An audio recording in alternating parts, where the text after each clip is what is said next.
తగినంత సమయం ఉన్నప్పుడు మాత్రమే భగవద్ దర్శనానికి వెళ్ళాడు. చెప్పుతో ప్రాణపట్టాన్ని శివలింగాన్ని తుడిచాడా? నోటితో నీటిని స్వయంగా తెచ్చి పుక్కిలించి అభిషేకం అన్నాడా? శంకరుడు ఇన్ని అపచారాలు చేసినటువంటి తిన్నండి ఏం చేయాలి? నరకానికి పంపించద్దు. కానీ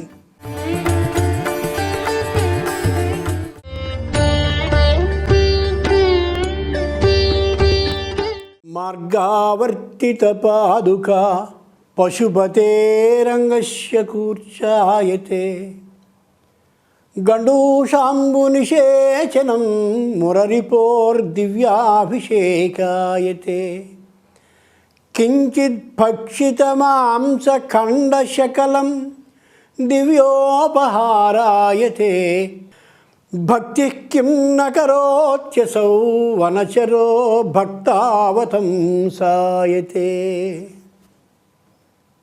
శంకరుడు వ్యక్తి చేసేటటువంటి పూజని ఎంత భక్తిపూర్వకంగా స్వీకరిస్తాడు అనడానికి ఉదాహరణగా ఈ శ్లోకం కనిపిస్తుంది. మనం తిన్నడు అనే పేరుని విన్నాం. భక్త కన్నప్ప అని అంటారు. శ్రీకాళహస్తి క్షేత్రానికి కానీ వెళ్ళి మనం చూస్తే పార్వతీ పరమేశ్వరుల ఆలయం ఆ ప్రాంతంలోంచి పైకి తలెత్తి కానీ చూస్తే గర్భాలయానికి వెళ్ళి పక్క ఖాళీ స్థలం నుండి పైకి చూస్తే ఖాళీ స్థలం నుండి భక్త కన్నప్ప ఆలయం అతి స్పష్టంగా కనిపిస్తుంది. ఏ దేవాలయానికి వెళ్ళినా ఓ మాట, ఎంత తొందరగా వెళ్ళొచ్చేద్దాం అని అనుకోవద్దు. అక్కడ ఎన్ని రహస్యాలున్నాయో జాగ్రత్తగా పరిశీలించి వద్దాం అని అనుకోవాలి. అలా అమ్మవారి అయ్యవారి ఆలయాలకి మధ్యగా నిలబడి జాగ్రత్తగా పరిశీలించి తల ఎత్తి చూస్తే భక్త కన్నప్ప ఆలయం అతి స్పష్టంగా కనిపిస్తూ ఉంటుంది. ఇంట్లో ఎక్కడైనా తల్లి తండ్రి అనేవాళ్ళు అలా ఒకసారి దృష్టిని ఎవరి మీద పెట్టి చూస్తూ ఉంటారు అంటే తమ సంతానం మీద. పార్వతీ పరమేశ్వరులు ఇద్దరూ ఎవరిని చూస్తారు అంటే ఆ భక్త కన్నప్ప మీద. అతని పేరే తిన్నడు. తిన్నడు ఏం చేసేవాడు? ఆ వనచరుడు. ఆయన వనాల్లో తిరుగుతూ ఉండేవాడు. శ్రీకాళహస్తి దగ్గర ఉండే వనంలో తిరుగుతూ ఉండేవాడు. ఓ రోజున అతనికి శివలింగం కనిపించింది ప్రాణపట్టంతో సహా. ఆశ్చర్యపడ్డాడు. మార్గావర్తిత పాదుకా పశుపతేరంగస్య కూర్చాయతే. అయ్యయ్యో శివ, నీకు తల మీద ఆభరణం లేదటయ్యా. చెట్ల నుంచి ఆకులన్నీ కూడా నీ మీద పడి అశుభ్రంగా ఉంటున్నాయటయ్యా. అప్పుడప్పుడు వర్షం కురిస్తే వర్షానికి ఈ ఆకులన్నీ నాని ఉన్నటువంటి ప్రాణపట్టం అంతా కూడా అశుభ్రంగా అయిపోతుందా? అయ్యయ్యో ఎంత తప్పు, ఎంత తప్పు. నేనున్నాను కదా నీకు సేవకుణ్ణి అని మార్గావర్తిత పాదుకా తన కాలి చెప్పు తీసి చెప్పునే చీపురుగా చేసి మొత్తం ప్రాణపట్టాన్ని అంతటినీ తుడిచి శివలింగాన్ని కూడా అదే చెప్పుతో తుడిచి చాలా అద్భుతంగా తుడిచేసి పరిశుభ్రం చేసినట్టుగా భావించాడు తిన్నడు. బాగా ఆలోచించండి. కాలి చెప్పుతో ప్రాణపట్టాన్ని పానవట్టం అంటారు. అసలైన మాట ప్రాణపట్టం. ఆ ప్రాణపట్టాన్ని శివలింగాన్ని కూడా దాని మీద అంటుకున్నటువంటి ఆకుల్ని వాటినన్నిటినీ తొలగించాడు. ఇది మొదటి సేవ, పరిచర్య, ఉపచారం అతడు చేసింది.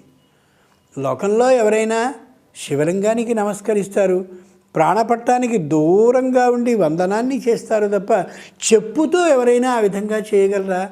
చేశాడు తిన్నడు. రెండవది గండూషాంబు నిషేచనం మురరిపోర్దివ్యాభిషేకాయతే. అయ్యయ్యో నీకు అభిషేకం గదిటయ్యా, ప్రతినిత్యం ఆలయంలో చేస్తారు. అభిషేకం చేసేందుకు దగ్గరలో నీళ్ళేం కనిపించట్లేదు అని భావించి అలా కొండ కొమ్ము నుంచి కిందికి దిగి ప్రవహించేటటువంటి నీటిలో ఉండే ఆకాశిని జలాన్ని నోటితో స్వీకరించి అలా పైకొచ్చి ఉఫ్ఫని దాని మీద ఉమ్మేసేవాడు. దేని మీద? శివలింగం మీద. మురరిపోర్దివ్యాభిషేకాయతే. ఏమయ్యా, బాగా అభిషేకం చేశానా? నీ శివలింగం మీద నేను అలా పుక్కిలించి వేసినటువంటి నీళ్ళన్నీ పడ్డాయా? అమ్మయ్యా నీకు అభిషేకం చేశానయ్యా అనేవాడు. కించిత్ భక్షితమాంస ఖండశకలం ఆ మహానుభావుడు తిన్నడు. నిన్నటి రోజున మిగిలినటువంటి మాంసం తాను తినగా ఇంకో కొద్దిగా మిగిలినటువంటి ముక్కని తెచ్చి ఆ ప్రాణపట్టం మీద పెట్టి, శివయ్య నీకోసమేనయ్యా భోజనం తెచ్చాను తిను అని చెప్పి స్వయంగా చేతితో చూపించి తిను తిను అనేవాడు. దివ్యోపహారాయతే, అది నివేదనాన్ని చేసేవాడు. చెప్పుతో ప్రాణపట్టాన్ని శివలింగాన్ని తుడిచాడా, నోటితో నీటిని స్వయంగా తెచ్చి పుక్కిలించి అభిషేకం అన్నాడా, అంతేకాక నిన్న తినగా మిగిలిన మాంసపు ముక్కని నివేదనాన్ని చేశాడా శంకరుడికి. ఇన్నిటితో పాటు నేను ఇంతకంటే గొప్పదైనటువంటి పూజని చేసేటటువంటి విధంగా నన్ను అనుగ్రహించని ప్రార్థించాడా. శంకరుడు ఇన్ని అపచారాలు చేసినటువంటి తిన్నండి ఏం చేయాలి, నరకానికి పంపించద్దు. కానీ భక్తి కిం నకరోత్యసౌ వనచరో భక్తావతంసాయతే. రే నువ్వు చేసింది నిజమైన పూజరా, చాలా చక్కగా చేశావు, అందరూ నీ అంతటి భక్తిపరులు కావాలి అని ఆశీర్వదించినటువంటి శంకరుడు ఆ తిన్నడికి అమోఘమైనటువంటి ఆలయం వెలసేలా భక్తుల హృదయంలోనికి వెళ్ళి ఆయనకు ఆలయాన్ని కట్టించడమే కాకుండా ఆ ఆలయాన్ని ప్రతినిత్యం తాను తన భార్యతో కలిసి స్వయంగా చూసేలా ఏర్పాటు చేసుకున్నాడా. ఏమిటి దీని అంతరార్థం? ఆశ్చర్యం కాదు, బాగా గమనించి చూడాలి. భక్తి కిం నకరోత్యసౌ వనచరో భక్తావతంసాయతే. చేసేటటువంటి పనిని ఇష్టపూర్వకంగా మనఃపూర్వకంగా చేయాలి ఎవరైనా సరే. కాశీకైనా వెళ్ళి సాక్షాత్తు అమోఘమైనటువంటి శివలింగాన్ని దర్శిస్తూ ఇంటి దగ్గర ఇంటికి తాళం వేశానా లేదా అని ఆ ఆలోచనతోనే కానీ ఉన్నట్లయితే కళ్ళలో శంకరుడు కనిపిస్తూ ఉంటాడు. బుద్ధి మనసు కట్టగలుపుకుని ఎక్కడికో వెళ్ళిపోతే ఆ దర్శనం వ్యర్థం, అక్కడ శంకరుడు కనిపించడు. కానీ ఏ తిన్నడున్నాడో ఆయన స్వయంగా తనకి తాను శంకరుణ్ణి ఒక వ్యక్తిగా భావించాడు తప్ప శంకరుణ్ణి ఒక లింగ రూపంగా రాయిగా భావించనే లేదు. అయ్యో నీ ఇంటి నిండా ఆకులు అలములు పడ్డాయా, వర్షం మీద పడ్డటువంటి సందర్భంలో ఆకులు అలా అతుక్కుపోయి కుళ్ళిపోతూ నీ శరీరానికి దుర్వాసనని కలిగిస్తున్నాయా, నేను తుడుస్తాను చూడు అని తన కాలి చెప్పుని స్వయంగా తీసి తుడిచాడు. ఆ తుడవడంలో అమాయకమైన మూఢభక్తి ముగ్ధభక్తి ఉంది తప్ప శంకరుణ్ణి అవమానించాలనే ఉద్దేశ్యం ఏమాత్రమూ కాదు. రెండవది, తన దగ్గర ఏది దొన్నె లేదు స్నానం చేయించడానికి, తన దగ్గర ఏది పాత్ర లేదు నీటిని తేవడానికి. ఆ కింద నుంచి దోసిలితో చచ్చినట్టయితే పైకొచ్చే వరకు ఆ చిలులోంచి కారిపోయి ఒక చుక్క కూడా నిలబడే అవకాశం లేదు. ఉన్నటువంటి అవకాశం తనకి దొరికింది, అభిషేకించాలి కాబట్టి నోటిలో ఉన్నటువంటి ఆ భాగాన్నే పాత్రగా చేసుకుని తెచ్చి పుక్కిలించి నేను అభిషేకాన్ని చేస్తున్నానని మూఢ భక్తితో అన్నాడు. ఆ తిన్నాడు హృదయం నిండుగా శంకరుని నిలుపుకొని. పోనీ ఆహారాన్ని పెడదామా, తాను పక్వ ఆహారం వండిన అన్నాన్ని పెట్టలేడు. కారణం తానే తినడు కాబట్టి, తన వృత్తి వనచరుడు కాబట్టి ఏదో జంతువుని వేటాడి చంపడం, మాంసాన్ని తినడం. తాను తినేటటువంటి ఆహారాన్నే దేవునికి పెట్టాలనే యథార్థమైన ఆలోచన కలిగిన తిన్నడు. యదన్నః పురుషో భుంక్తే తదన్నం తస్య దేవతా. నువ్వు ఏ ఆహారాన్ని తింటే ఆ ఆహారాన్నే సమర్పించాలనే శాస్త్ర నియమానికి అనుగుణంగా తెలిసి కాదు, శాస్త్ర నియమం తెలిసి కాదు, దానికి అనుగుణంగా అతను మామూలుగా పెట్టాడు. పెట్టింది శాస్త్రానికి సరిపోయింది. అదే నిన్నటి రోజు తినగా మిగిలిన మాంసపు ముక్కని తినవయ్యా అనేవాడు. మంత్రం రాదు, తంత్రం తెలియదు, శ్లోకం తెలియదు, ప్రార్థన రాదు. భక్తిలో ఎన్ని ఉపచారాలు, షోడశోపచారాలా, పంచోపచారాలా, 3 ఉపచారాలా ఏమీ తెలియదు. కేవలం మూఢభక్తి మాత్రమే తెలుసు. అందుకోసం శంకరుడు ఆ తిన్నని హృదయంలోనికి చేరి హృదయంలో ఉన్నటువంటి తిన్నడి యొక్క రూపాన్ని కాక హృదయంలో అంటే తిన్నడి హృదయంలో ఉన్న తన రూపాన్ని తాను చూసుకుని నన్ను నిజంగా వాడు యథార్థమైనటువంటి భక్తితో ప్రేమించి ఆరాధించాడనే అభిప్రాయాన్ని గమనించి తిన్నడికి ఆలయాన్ని కట్టించాడు. ఆ ఆలయాన్ని నిరంతరం తన భార్యతో సహా దర్శించాలని యథార్థాన్ని చెప్పాడు. ఎందుకు ఈ విధంగా చేశాడు? కారణం ఒకటే. ఓ భక్తులారా, శ్రీకాళహస్తి ఆలయానికి మీ అందరూ వస్తున్నారు, సంతోషం.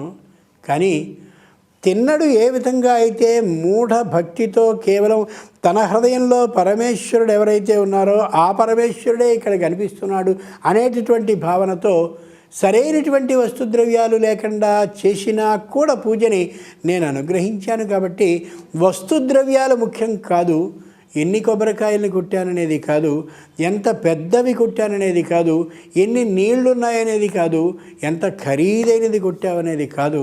యథార్థమైన భక్తితో కానీ నువ్వు ఆరాధించినట్టయితే ఒట్టి దండం పెట్టినా సరే నేను నిన్ను అనుగ్రహిస్తాననే ధర్మమూర్తి ఎవరు అంటే శంకరుడు. అభిషేకానికి పంచామృతాలు కావాలి కాబట్టి ఆవు పాలు లేదు, ఆవు పెరుగు లేదు, ఆవు నెయ్యి లేదు, పంచదార లేదు, తేనె లేదు. అబ్బో పంచామృతాల్లో లేదా ఒకటి తక్కువైంది, ఉన్నది కాస్త ఇది సరైంది కాదు, అది కాదు ప్రధానం. శివలింగాన్ని కళ్ళలో దర్శిస్తూ అమోఘమైన మంత్రాన్ని చదువుతూ నమక మంత్రాన్ని పైన అభిషేకిస్తున్నటువంటి దృశ్యాన్ని కళ్ళలో చూడగలిగితే తిన్నడు చేసినటువంటి ఆ అభిషేకంతో సమానమే అని నిరూపించి చెప్తున్నాడు శంకరుడు. అలాగే శంకరుడికి నివేదనాన్ని చెయ్యాలి అని అంటే అబ్బో అరటిపళ్ళు ఇవి ఇవన్నీ చేసినా అదేదో వస్తుద్రవ్యాన్ని మర్చిపోయాను అని బాధపడేటటువంటి భక్తులు చాలామంది కనిపిస్తారు. అవన్నీ కాదు. ఏ రుక్మిణీదేవి భక్తిపూర్వకంగా ఒక తులసి దళాన్ని సమర్పించి కృష్ణుని యొక్క సంపూర్ణమైనటువంటి ప్రేమ అనే ఆస్తిని తనదిగా చేసుకోగలిగిందో అలా పరమేశ్వరుడికి ఇష్టమైనటువంటి ఈ హృదయం అనేటటువంటి దాన్ని ఆయనకి సమర్పించినట్టయితే చాలు, ఆ నివేదనని స్వీకరించేటటువంటి వాడు శంకరుడనే యథార్థాన్ని చెప్తున్నాడు తిన్నడు. కాబట్టి శంకరుణ్ణి దర్శించే విధానం, దైవాన్ని దర్శించే తీరు ఏది అంటే మనఃపూర్వకంగా పరమేశ్వరుని దర్శించడం. అందుకే ప్రేక్షకులైన మీ అందరికీ నేను మనవి చేసేది ఒకటే, తగినంత సమయం ఉన్నప్పుడు మాత్రమే భగవద్ దర్శనానికి వెళ్ళండి. ఈ దర్శనం అయిపోయిన తర్వాత అక్కడెక్కడికో వెళ్ళాలనే ఓ చిన్న పని పెట్టుకుని అక్కడికి ఆలస్యం అయిపోతుందేమో కాబట్టి ఈ దేవుణ్ణి తొందరగా చూసి చేతులు దులుపుకుందాం అని కానీ మీరు వెడితే పరమేశ్వరుడు కూడా మిమ్మల్ని చూడాలి అని అనుకోడు.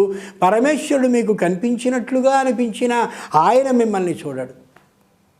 తిన్నడు అలా చూడలేదు కాబట్టి తిన్నడు స్వయంగా ఆ రాతి శివలింగంలో సాక్షాత్తు శివలింగం కాకుండా శంకరుణ్ణే చూశాడు. కాబట్టి శంకర దర్శనం తిన్నడికైంది. తిన్నని ఆ అమోఘమైన కంటి దృష్టి శివుని మీద పడింది. ఈ విధమైన అనురాగ ప్రేమభావం ఉండాలి.